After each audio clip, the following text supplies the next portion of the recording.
Welcome to the Folktale Project. This is Dan Scholz. Today we have Chapter 9 of Bee, the Princess of the Dwarves, and today we're going to get the first interaction between Bee and King Loc, King of the Dwarves under the mountain. And, well, I hope you enjoy it. It is an interesting first meeting. This is Chapter 9, which tells faithfully the welcome given by King Loc to Bee of the Clarities. They ascended the woody side of the hill by a tortuous path. Here and there blocks of granite, bare and rusty, rose in the grey foliage of the dwarf oaks, and the rugged landscape was enclosed by russet hills and their blue-grey ravines. The procession, preceded by Bob on his winged steed, entered a cleft of the rocks hung with briar. Bee, with her golden hair scattered on her shoulders, looked like the dawn risen on the mountains. If it is true that sometimes the dawn gets frightened, calls for her mother, and tries to run away, for these three events occurred when the little girl dimly saw dwarfs, terribly armed, lurking in all crevices of the cliff.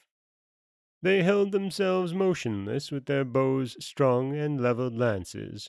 Their tunics of hide and long knives hanging at their belts gave them a terrible appearance. Game of fur and feather lay at their feet, but these hunters, as far as their faces went, did not look fierce. On the contrary, they seemed mild and grave, like the dwarves of the forest, whom they very much resembled.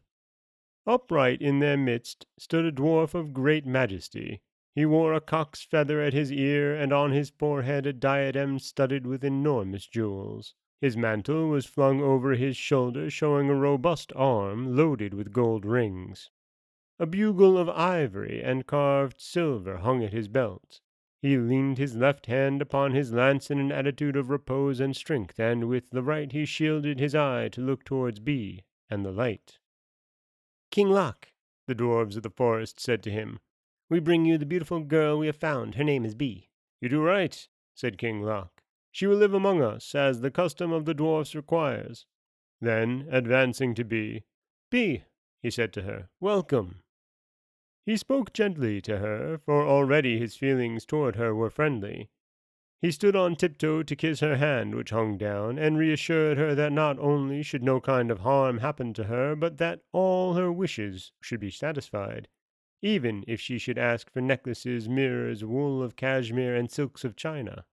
"I would very much like some slippers," answered Bee. Then King Loc struck a gong of bronze which hung to the walls of rock with his lance, and immediately something was seen coming from the end of the cavern, bounding like a ball. It grew bigger till it became a dwarf, the features of whose face recalled those given by painters to the illustrious Belisarius, but whose leather apron showed him to be a bootmaker. As a matter of fact, it was the chief bootmaker. "True," said the king to him. "Choose in our store the most supple leather, take cloth of gold and silver, ask the keeper of my treasures for 1,000 pearls of the finest water, and construct a pair of slippers for little Bee out of the leather, the tissues, and the pearls." At these words, True threw himself at the feet of Bee and measured them accurately. But she said, "Little King Loc, you must give me the beautiful slippers you have promised me directly, and when I have them I will return to my mother at the Clarities." "You will have your slippers, Bee," answered Loc.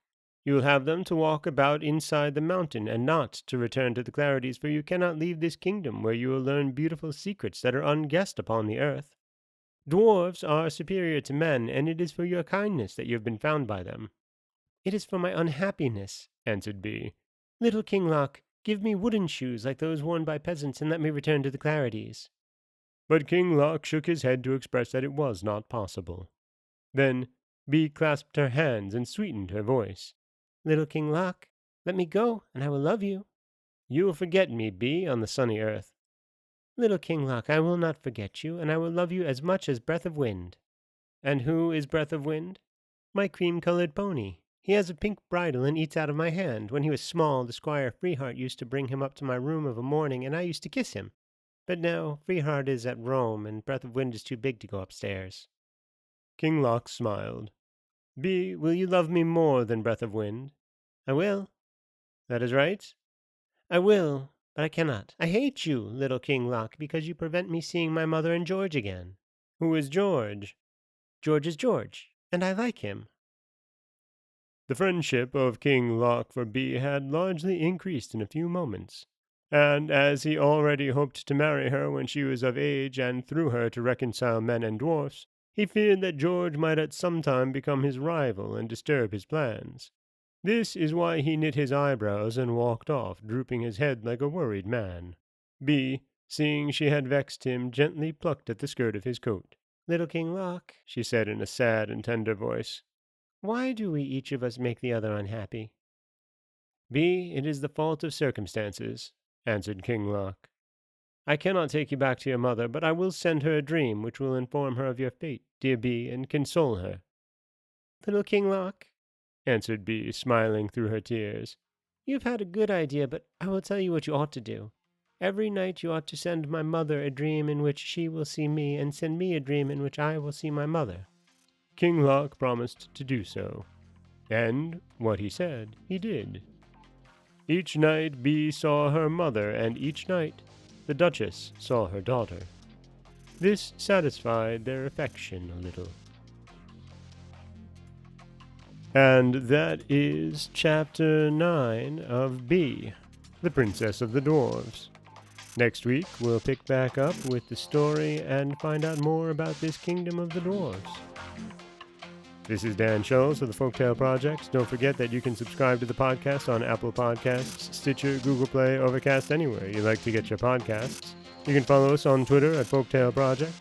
You can find us on Auto Radio, TuneIn Radio, iHeartRadio, Spotify, anywhere you like to listen. And you can always head over to folktaleproject.com, where you'll find a new story waiting for you every Monday, Wednesday, and Friday. Next week, we'll be back with more of Bee, the Princess of the Dwarves. As always, thank you so much for listening.